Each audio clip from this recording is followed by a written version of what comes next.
رغم انقياده للهزيمة في آخر لقاء ليه لحساب الدور المجموعتين ضد أولمبي شلف الجزائري، فإن الترجي الرياضي يتمكن من الترشح للدور النصف النهائي لكأس رابطة الأبطال الإفريقية في المرتبة الأولى. حاولنا معناها باش كيما نقولوا بلغه الكره ندوروا الافكتيف شويه، فما برشا ملاعبيه ما مش قاعدين يلعبوا، ما لقاوش الوقت معناها باش يلعبوا. المدرب لعبهم وعطاهم الفرصه. اوبجيكتيف اتان. الملاعبيه اللي راجعين من بليسيور، الملاعبيه اللي ما خذاوش برشا معناتها جو في ساقيهم، ما همش اون كومبيتيسيون نقول، خذاو معناتها فرصه باش يبداو يرجعوا اون كومبيتيسيون، ولي بليسي معناتها يرجعوا شويه في الجو نتاع الماتشات. دونك هذاك الاوبجيكتيف نتاع الماتش هذا الاخرين نتاع شلف.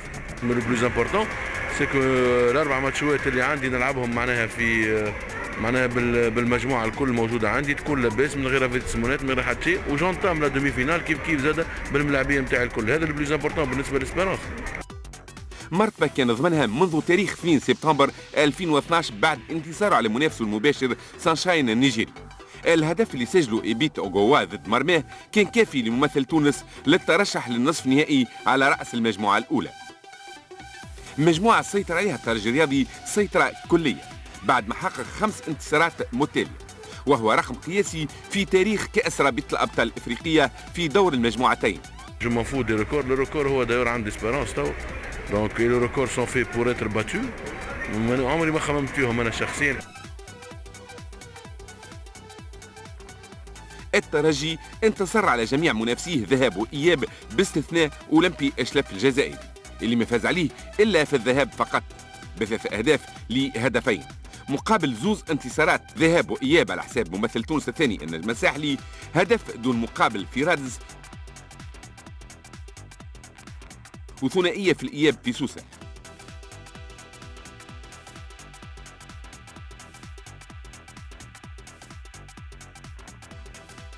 هزيمة كانت وراء إقصاء النجم من رابطة الأبطال من جراء ما حصل خلال تلك المقابلة، لينحصر الترشح بين الترجي الرياضي وفريق سانشاين النيجيري، وينقاد نادي سانشاين في النهاية للهزيمة على غرار الذهاب أمام الترجي الرياضي اللي أكد أنه عقد العزم على إعادة سيناريو 2011، الدفاع بكل قوة على التاج الإفريقي للمحافظة على زعامته على المستوى القاري. الترجي إذن يترشح بامتياز لنصف النهائي لملاقاة تيبي مازامبي الكونغولي في لقاء ثأري بالمعنى الكروي الصحيح للكلمة من مازامبي اللي كان افتك التتويج بطريقة لا تزال في الذاكرة سنة 2010.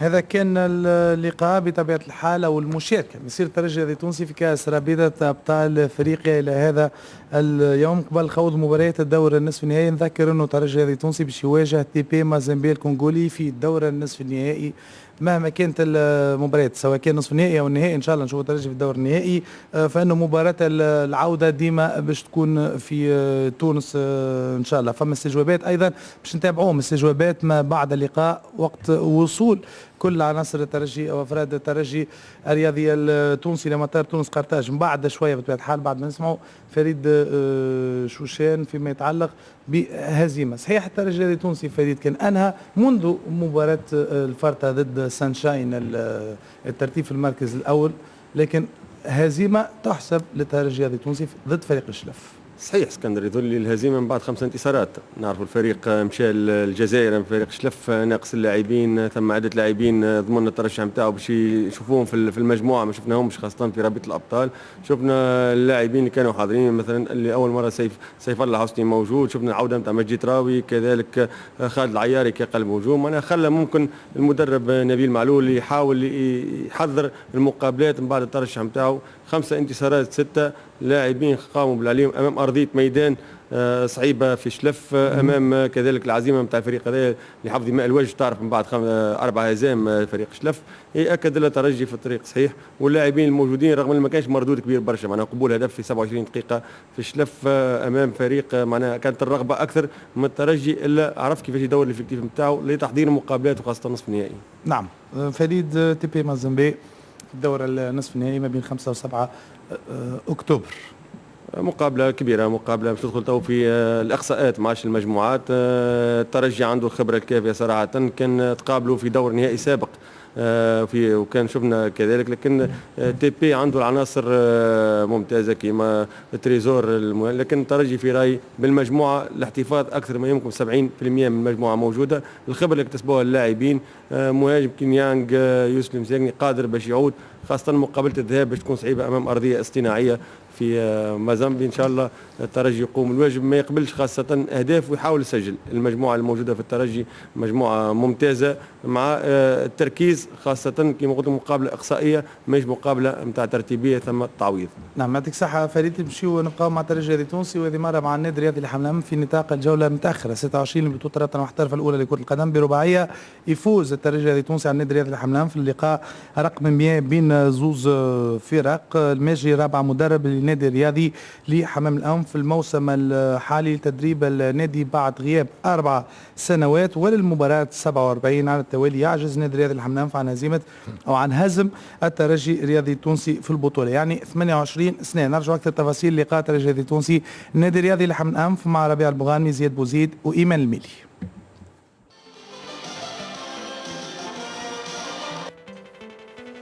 تمكن الترجي الرياضي من تحقيق الانتصار في المباراة المتأخرة لحساب الجولة 26 لبطولة الرابطة المحترفة الأولى أمام نادي حمام الأنف.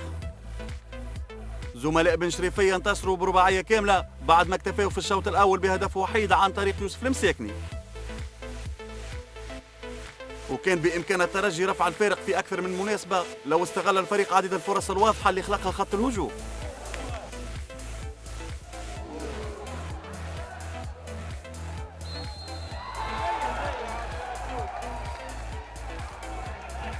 وتبقى أبرزها ضربة الجزاء اللي أهدرها الكامروني يعني كنجان.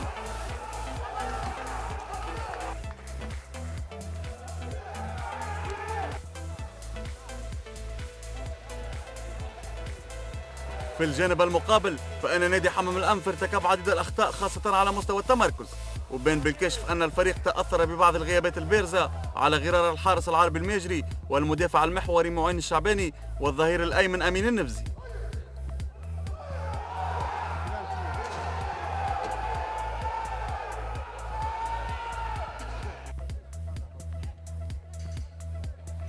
في الشوط الثاني لم تتغير المعطيات خاصة من جانب نادي حمام الأنف، لكن الترجي كان أكثر واقعية وزاد عقد وضعية منافسه بعد ما تمكن شاكر الزواغي من تضعيف النتيجة.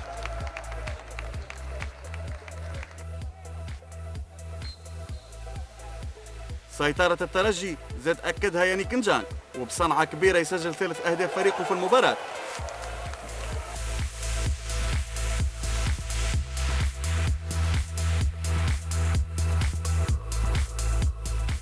نادي حمام الأنف اكتفى ببعض المحاولات الفردية وحاول استغلال الكرات الثابتة عن طريق كل من محمد علي بن حمودة وأنيس بن شويخة لكن دون جدوى. التفاوت على مستوى موازين القوى كان واضح، وهدف إدريس المحيرسي يترجم قيمة العمل الجماعي بالنسبة للترجي. انتصار يبقى مهم بالنسبة للترجي الرياضي على مستوى صدارة الترتيب، ويبقى أمر التدارك أكثر من ضروري بالنسبة لنادي حمام الأنف.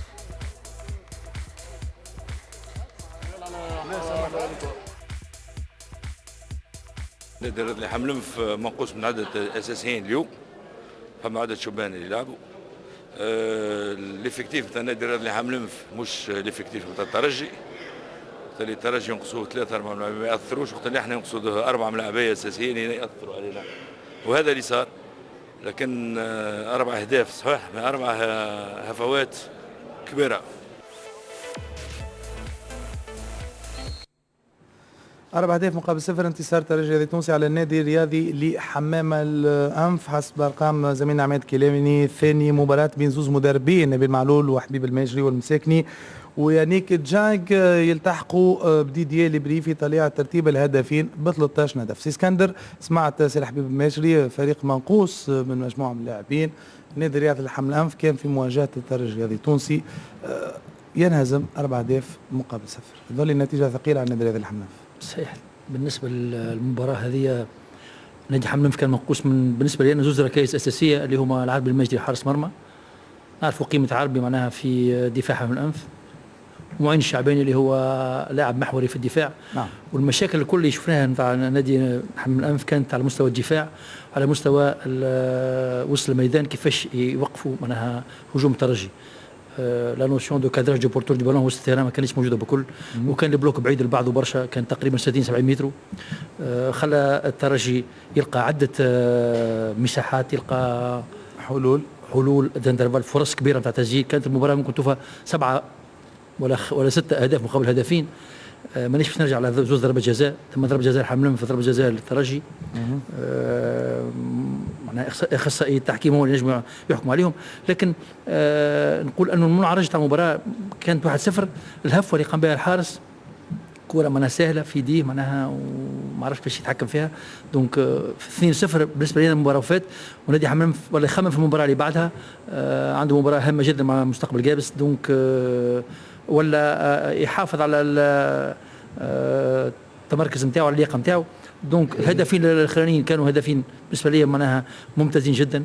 بونتو يانيك وبونتو مدريس المحيسي عمقوا جراح نادي حمل الأنف. واجمالا فريق الترجي اقوى على كل المستويات دفاعيا هجوميا وحتى على مستوى النفساني كان فريق حاضر 100%. نعم. النادي الرياضي لحمل الأنف وضعيته